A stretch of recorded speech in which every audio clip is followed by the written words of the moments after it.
Seat vacate की है। देखिए, नंदीग्राम का साल कोई हमारी पोस्ट का जो इलेक्टेड चुना हुआ पोस्ट का कोई रिलेशन नहीं है। ये रिलेशन बहुत गहरा है। ये रिलेशन मरते दम तक रहेगा।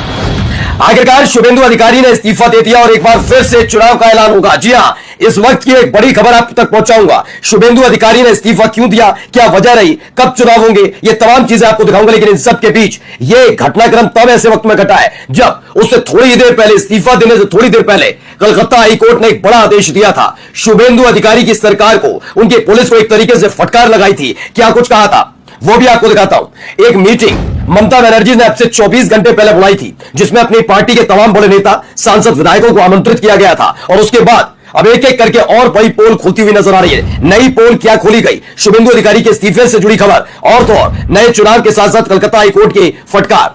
और अब सवाल उठने लगा है कि क्या ज्ञानेश कुमार की कुर्सी छिन जाएगी। लेकिन अगर कुर्सी गई भी तो क्या जहां जहां ज्ञानेश कुमार के कार्यकाल के दौरान चुनाव हुए वो भी रद्द होंगे। ये वजह क्यों, क्योंकि सुप्रीम कोर्ट फिलहाल बहुत ज्यादा नाराज बताया जा रहा है इस पूरे मामले को लेकर। और एक बुरी खबर और है बीजेपी के उन नेताओं के लिए जो कल तक भारतीय जनता पार्टी के एक विधायक को मिली राहत पर उछल रहे थे, जश्न मना रहे थे।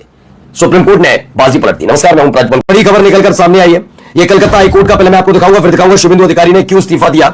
देखिए, Calcutta high court has directed the West Bengal police to ensure that if anyone has been displaced. इसमें क्या बताया जा रहा है, तो इसमें कहा गया है कलकत्ता उच्च न्यायालय ने पश्चिम बंगाल पुलिस को निर्देश दिया कि अगर चुनाव के बाद कथित हिंसा की वजह से किसी को भी अपना घर या संपत्ति छोड़नी पड़ी है तो उन्हें सुरक्षित वापस लाया जाए। यह निर्देश तब आया जब पूर्व मुख्यमंत्री ममता बनर्जी ने चुनाव परिणामों के बाद कथित हिंसक झड़पों के मद्देनजर बंगाल के लोगों की सुरक्षा सुनिश्चित करने के लिए न्यायिक हस्तक्षेप की प्रार्थना करते हुए स्वयं अदालत में पेश हुई थी। हमने वो खबर भी दिखाई थी, हमने आपको दिखाया था। इसके साथ साथ एक और बड़ी खबर निकलकर आई थी कि साफ कह दिया था ममता बनर्जी ने अपनी दलील के दौरान, सुनवाई चल रही थी ना, उन्होंने कहा था पश्चिम बंगाल बुलडोजर स्टेट नहीं है। और तो और उन्होंने यह भी कहा कि जो कार्रवाइयां हो रही है, जो चीजें चल रही हैं, उस पर पुलिस एफआईआर लॉन्च नहीं कर रही, जिस पर एक फटकार के तौर पर देखा जा रहा है ममता बनर्जी के इस दलील का असर होता हुआ नजर आया। उसके थोड़ी देर बाद खबर आई कि शुभेंदु अधिकारी ने इस्तीफा दे दिया। सुनिए क्या कह रहे हैं।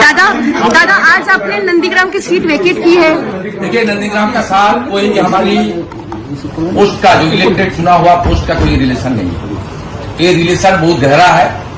ये रिलेशन मरते दम तक रहेगा। आज चुनाव के दौरान मैं जितना भी वादा उन लोगों को किया, एक के काम नहीं हुआ, काम करूंगा। आज मुख्यमंत्री का नाते पूरा प्रदेश को भी देखना पड़ेगा, हमारी 206 बीजेपी एमएलए का कॉन्स्टिट्यूंसी को भी देखना पड़ेगा, और नंदीग्राम को भी अच्छा तरीके से वो विकास प्रगति की मार्ग पर ले जाना चाहिए। एक कॉन्स्टिट्यूंसी में 30,000 हमारी यंग लड़का माइग्रेंट लेबर है। तो फिलहाल खबर है कि वेस्ट बंगाल के मुख्यमंत्री शुभेंदु अधिकारी ने रिजाइन दे दिया। नंदीग्राम सीट से अपना रिजाइन असेंबली स्पीकर को सौंप दिया। खबर यह निकलकर आई कि भैया भवानीपुर से और नंदीग्राम दोनों से चुनाव जीते थे। नंदीग्राम सीट पर ममता बनर्जी को हराया, भवानीपुर सीट पर भी हराया। भवानीपुर सीट का परिणाम जब आया था तो भवानीपुर की जनता, खासतौर पर युवा वर्ग से जब सवाल पूछा जा रहा था तो उन्होंने कहा था ये चुनाव परिणाम जो भी हो, लेकिन एक बार भवानीपुर के अलग अलग हिस्सों में घूमकर ममता बनर्जी के बारे में या फिर शुभेंदु अधिकारी के बारे में पूछ लीजिएगा, आपको पता लग जाएगा ये चुनाव कैसे जीता गया।